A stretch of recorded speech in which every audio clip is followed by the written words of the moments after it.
Kejadian 41 ayat 51 dan 52. Tema khotbah kita pada hari ini adalah berbuah di setiap musim kehidupan. Berapa banyak di tempat ini atau yang ada di rumah yang sedang menonton percaya bahwa tahun 2021 saudara dan saya akan berbuah lebat di dalam Tuhan. Kita akan sama-sama baca Kejadian 41 ayat 51 dan 52. Yang ada di rumah yang sudah mendapatkannya, katakan saya pasti diberkati. Demikian firman Tuhan. Yusuf memberi nama Manasye kepada anak sulungnya itu, sebab katanya, Allah telah membuat aku lupa sama sekali kepada kesukaranku dan kepada rumah bapakku. Dan kepada anaknya yang kedua diberinya nama Efraim, sebab katanya, Allah membuat aku mendapat anak dalam negeri kesengsaraanku. Berbuah dalam setiap musim kehidupan. Allah bukan hanya menginginkan saudara bertumbuh, tetapi Allah menginginkan saudara dan saya berbuah. Karena bertumbuh adalah untuk diri kita sendiri, tapi berbuah adalah untuk orang-orang di sekitar kita, untuk berdampak, untuk berguna bagi orang-orang di sekitar kita. Dan ketika pohon mangga berbuah, yang makan buahnya pasti bukan pohon mangga itu, tapi yang makan buahnya adalah orang-orang di sekitar pohon mangga tersebut. Di kitab Wahyu ayat 20, di kitab Wahyu 22 ayat yang kedua, Rasul Yohanes mendapat vision, mendapat penglihatan. Di surga ada pohon yang berbuah bukan setahun 2 kali, bukan setahun 3 kali, tetapi berbuah setahun 12 kali. Artinya apa? Artinya setiap bulan sekali. Wajarnya pohon itu saudara, kalau pohon mangga berbuah pada musimnya. Makanya ada musim durian, musim jeruk, musim manggis, dan musim lainnya. Tapi Tuhan ingin saudara bukan hanya berbuah berdasarkan musim, tetapi Tuhan ingin saudara dan saya menempel kepada Tuhan setiap musim, in every season. Dan saat ini kita mau belajar saudara dari seorang tokoh yang luar biasa, tokoh perjanjian lama, yaitu tokoh Yusuf. Apa yang boleh kita pelajari mengenai bagaimana berbuah in every season dalam setiap musim versi Yusuf? Yang pertama, arti dari nama Yusuf adalah he will add, yang artinya dia akan menambahkan. Yusuf punya 2 orang anak. Anaknya yang pertama diberi nama Manasye, anak yang kedua diberinya nama Efraim. Orang Israel saudara, setiap kali memberi nama selalu ada artinya. Sebagai contoh, diberi nama Yabes karena dilahirkan dalam sorong, dalam kesulitan. Dan diberi nama Musa karena diambil dari air.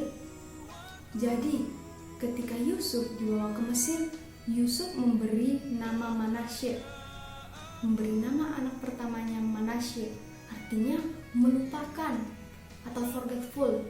Dan anak yang kedua diberi nama Efraim, artinya berbuah. Dalam terjemahan King James dikatakan fruitful. Dalam terjemahan The Message disebut double prosperity. Pertanyaannya adalah, kenapa Yusuf gak kasih Efraim dulu atau berbuah dulu baru Manasye? Karena Yusuf kasih nama anaknya yang pertama Manasye dulu. Kenapa? Yang pertama, Yusuf melupakan kepahitannya di masa lalu. Yusuf punya isu tentang keluarganya. Bapaknya Yusuf, yaitu Yakub, punya 4 orang istri. Yusuf juga punya 13 orang saudara, 12 laki-laki dan 1 wanita. Yusuf pada masa kecilnya dibuang, hendak dibunuh, dibenci, dijual sebagai budak, difitnah, masuk penjara, dan dilupakan. Makanya saudara, sebelum Tuhan membuat saudara berbuah, sebelum Allah membuat kita diberkati, Allah ingin kita melupakan apa yang seperti yang Yusuf lakukan. Emang apa yang Yusuf lakukan? Manasye, forgetful, melupakan orang-orang yang pernah menyakiti dia. Ada sebuah cerita saudara. Dan ini kisah nyata, dan saudara mungkin pernah dengar ada seorang tokoh muda di Jerman namanya Adolf Hitler. Ketika dia masih muda, masih remaja, dia belanja ke sebuah toko. Kebetulan pemilik toko itu adalah orang Yahudi. Ketika dia akan sempat membayar, uangnya tidak cukup, gak jadi belanja. Orang Yahudi bilang gini, orang miskin gak boleh belanja di sini, pergi dari sini. Kemudian Adolf Hitler dengan penuh kebencian kepada orang Yahudi, ketika dia menjadi pemimpin orang Jerman, bangsa Jerman, pemimpin partai Nazi, dia membantai 6 juta orang Yahudi, membantai 1,5 juta anak kecil, dan yang dikenal dengan peristiwa Holocaust akibat kebencian Adolf Hitler kepada orang-orang Yahudi.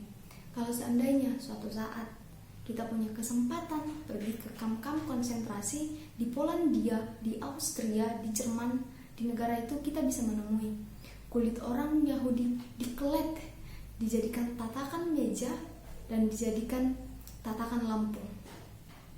Itu saking bencinya kepada orang Yahudi. Makanya Alkitab mengatakan, sebelum saya dan saudara berbuah, sebelum saudara Efraim, sebelum fruitful, sebelum Allah memberkati saudara, Allah ingin saudara Manasye dulu melupakan orang-orang yang menyakiti saudara, dan kita akan Efraim berbuah. Coba kita lihat apa yang dikatakan Nabi Yeremia dalam Ratapan 3 ayat 19 dan 20. Nabi Yeremia mengalami banyak tekanan hidup, mengalami banyak penderitaan dalam hidupnya. Tetapi kita lihat di ayat 21, 22, 23. Nabi Yeremia gak stuck pada penderitaannya. Nabi Yeremia gak stuck pada kesakitannya itu.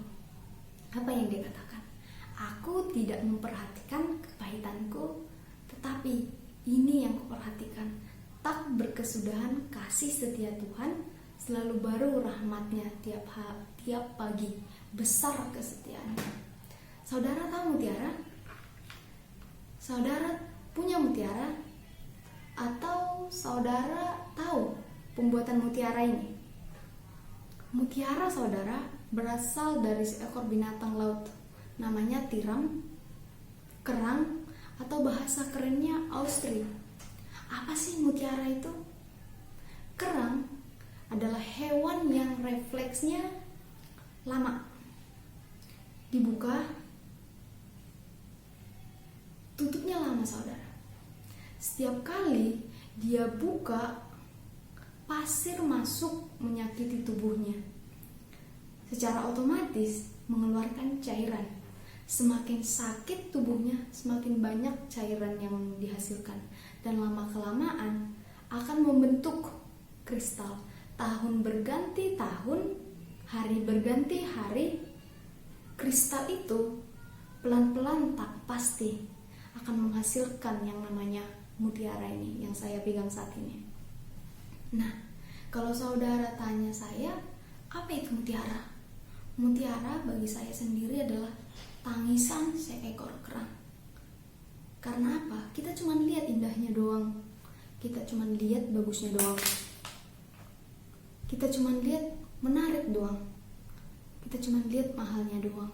Kita dengan bangga memakainya, tanpa kita sadari bahwa apa yang kita pakai itu berasal dari tangisan seekor kerang. Tanpa kita tahu, tanpa kita sadari, setiap mutiara berasal dari struggle-nya si kerang, berangkat dari penderitaan si kerang. Saya mau bilang, apapun yang terjadi dalam hidup saudara, banyak hal yang membuat kita down, membuat kita mungkin hampir menyerah, mengalami kepahitan dalam hidup saudara, apalagi di tengah pandemi sekarang yang membuat kita kadang pengen nyerah. Tapi selama kita bersandar kepada Tuhan, hati kita benar, hati kita lurus, selama motivasi kita lurus, apapun yang terjadi, entah itu pandemi, badai topan sekalipun, ujung-ujungnya mutiara dari Tuhan, Tuhan telah siapkan bagi saudara dan saya. 90% saudara dalam hidup ini menyangkut respon kita, dan 10% lagi berasal dari luar. 90% inside dan 10% lagi eksternal. Ujian boleh ada saudara, hal-hal yang menyakiti boleh ada, bahkan pandemi COVID boleh ada. Tapi kita percaya kita punya Tuhan yang lebih besar, Tuhan yang luar biasa yang berperang bersama kita. Kita harus memiliki respon yang positif. Nah, coba lihat ke belakang saudara. Sudah berapa kali Allah tidak terlambat menolong saudara? Lihat ke belakang, sudah berapa kali Allah tidak lalai menepati janjinya terhadap saudara dan saya. Kalau dulu dia tolong, maka sekarang dia tolong. Yang kedua, kita mau lihat apa yang kita pelajari. Tadi dikatakan Manasye dulu baru Efraim, jangan dibalik. Karena ada orang Kristen, dia Efraim dulu baru Manasye. Artinya apa? Dia maunya diberkati dulu baru dia melupakan. Kita buka Ulangan 32 ayat 15. Allah berkata kepada Israel, engkau kan tadinya kurus, kerempeng. Allah bilang, tapi sekarang engkau menjadi gemuk, engkau menjadi gendut, engkau menjadi tambun. 3 kata ini memiliki arti yang sama, tetapi Allah ulang. Tapi apa yang dilakukan Yesurul Israel? Dia meninggalkan Allah yang telah menjadikannya. Dia memandang rendah gunung batu keselamatannya. Maka dari itu saudara, jangan dibalik. Harus Manasye dulu baru Efraim. Lupakan dosamu, tetapi jangan sekali-sekali lupakan Tuhan. Karena kita ada sampai hari ini bisa bangun pagi, pergi bekerja, kuliah, bukan karena kuat gagahnya kita, tapi semua karena anugerah Tuhan. Yang ketiga yang boleh kita pelajari dari Yusuf, kita mau lihat kunci bagaimana bisa berbuah. Kita lihat dari Kejadian 39 ayat yang kedua. Apa yang hebat dari Yusuf? Ketika dia menjadi teladan, menjadi anak teladan, ketika ia menjadi budak teladan, ketika dia menjadi narapidana teladan, bahkan ketika dia jadi pejabat, dia menjadi pejabat teladan. Ditaruh di mana saja, diletakkan di mana saja, orang ini bukan keadaan yang mengubah dia, tetapi dia yang mengubah keadaan. Itu adalah definisi orang benar. Bukan saudara diubahkan oleh keadaan, tapi saudara mengubah keadaan, mengubah dunia. Karena kita punya mandat saudara dari Tuhan. Kita adalah terangnya, saudara adalah garamnya. Saudara adalah perwakilan Tuhan dimanapun kita berada. Dari Yusuf kita belajar saudara, memandang yang namanya emas, memandang yang namanya prinsip emas, memandang ditaruh dimanapun, diletakkan dimanapun, di got sekalipun, orang-orang pasti mencarinya. Karena dia emas, berbeda dengan sampah. Mau ditutupin sama yang namanya emas, mau ditaruh dimanapun, namanya tetaplah sampah. Yang ketiga, yang terakhir dikatakan saudara, jika yang pertama dikatakan melupakan dulu, Manasye dulu, forgetful, baru ketika dia forgetful, Yusuf menjadi yang namanya Efraim. Dan yang kedua, Yusuf percaya, meminta penyertaan dalam Tuhan, meminta penyertaan dalam setiap kehidupannya. Dan yang ketiga saudara, yang kita pelajari adalah meyakini janji Tuhan untuk masa depannya. Yang ketiga saudara, kalau yang pertama dikatakan Yusuf melupakan, Manasye forgetful. Baru ketika dia forgetful, apakah Yusuf menjadi yang namanya Efraim? Ya.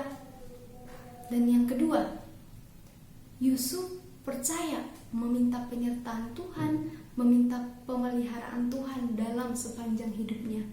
Dan yang ketiga yang boleh kita pelajari adalah Yusuf meyakini janji Tuhan untuk masa depannya.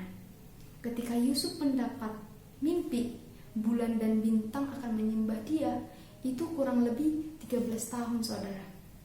Dari dia menjadi orang kedua di Mesir, Yusuf menjadi orang nomor 2 di Mesir, di negara yang super power pada masa itu. Kalau sekarang, kalau zaman kita sekarang, mungkin ada 3 yang super power, Amerika, Rusia, dan China. Tapi pada masa itu negara superpower hanya 1, yaitu Mesir. Yusuf adalah orang asing di tanah asing, tetapi bisa menjadi orang nomor 2. Bahkan Firaun mengatakan demikian. Bahkan bayangan saja di tanah Mesir tidak bisa bergerak tanpa seizin dari Yusuf.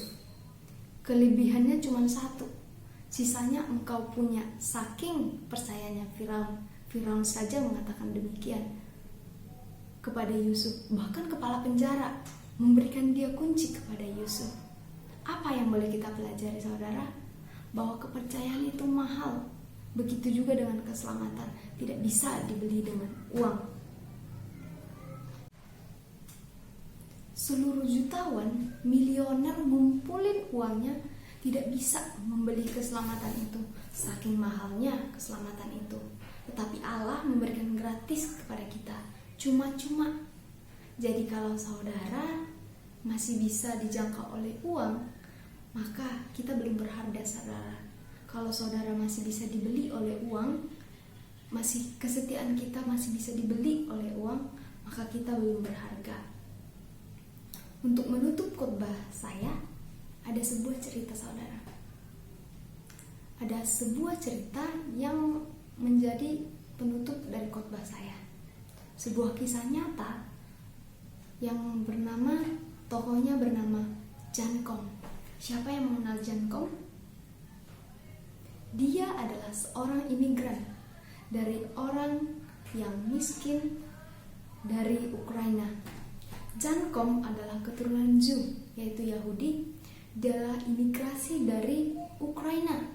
Karena ada gejolak politik di Ukraina, ketika dia berusia 16 tahun, dia pergi bersama ibunya ke Mississippi di Amerika. Dia pergi ke Mississippi. Tahukah saudara, ayahnya meninggal ketika hendak mengejar mereka ke Amerika. Mamanya ketika dia sampai, Jankong sampai dan ibunya sampai ke Mississippi, ibunya bekerja menjadi pengasuh bayi, tetapi meninggal juga akibat sakit. Dan Jankong harus hidup terlantar, tidur di emperan, dan hidup gak jelas karena tidak mempunyai orang tua, tidak mempunyai kenalan. Bahkan di dunia ini sepertinya dia merasa tidak punya siapa-siapa. Dan dia harus tidur di teras toko Mississippi. Bahkan kalau mau makan, dia harus ngantri bersama dinas kesehatan Amerika. Untuk apa? Untuk mendapat makanan gratis. Jankong melamar di Google, ditolak. Kerja di Yahoo selama 10 tahun, dipecat. Kemudian kerja jadi office boy di supermarket. Suatu waktu bersama dengan temannya yang bernama Brian Acton membuat aplikasi yang namanya WhatsApp. Kabar baiknya, aplikasinya berhasil. Kurang lebih diperkirakan 400 juta orang memakai WhatsApp. Video call gratis, chat gratis. Dan pada suatu ketika dia bertemu dengan pemilik Facebook, Mark Zuckerberg. Mereka melakukan dealing akuisisi Facebook dengan WhatsApp. Mau tahu nilai akuisisinya berapa? 19 juta US dollar. Dan jika dirupiahkan, saudara, mencapai 294 triliun. Itu uang, saudara, bukan dicampur dengan daun. Tapi yang saya suka adalah respon ketika dia diberkati. Dia habis tanda tangan bersama Mark Zuckerberg. Dia balik ke Mississippi. Dia duduk di emperan toko. Dan ketika dia menjadi gelandangan, dia duduk. Dia tengok orang-orang yang sedang mengantri. Dia bilang, 20 years ago atau 30 tahun yang lalu, aku adalah salah satu dari mereka. Aku tahu dari mana aku berasal. Dan kemudian dia berjanji pada dirinya sendiri, dengan uang 294 triliun itu dia akan membangun suatu lembaga amal untuk para imigran, dan supaya mereka tidak merasakan apa yang ia rasakan, untuk makan gratis, tempat tinggal gratis. Dan selalu saya bilang, saudara, ketika hidup kita berbuah, maka orang akan menikmati buah itu. Karena buah pohon yang berbuah ditimpukin. Ketika hidupmu berbuah, maka orang lain akan menikmati buah yang kamu hasilkan. Pohon yang berbuah ditimpukin sama orang. Apa yang kamu manis? Buah yang dia beli. Semakin ditimpukin pohon itu, buah yang matang, yang manis dibeli. Jadi kalau hari ini banyak masalah yang terjadi, dibalik itu, dibalik masalah itu, mungkin masalah keluarga, mungkin ada sesuatu yang besar yang Tuhan ingin bukakan, singkapkan bagi saudara dan saya. Amin. Firman Tuhan. Tuhan Yesus memberkati.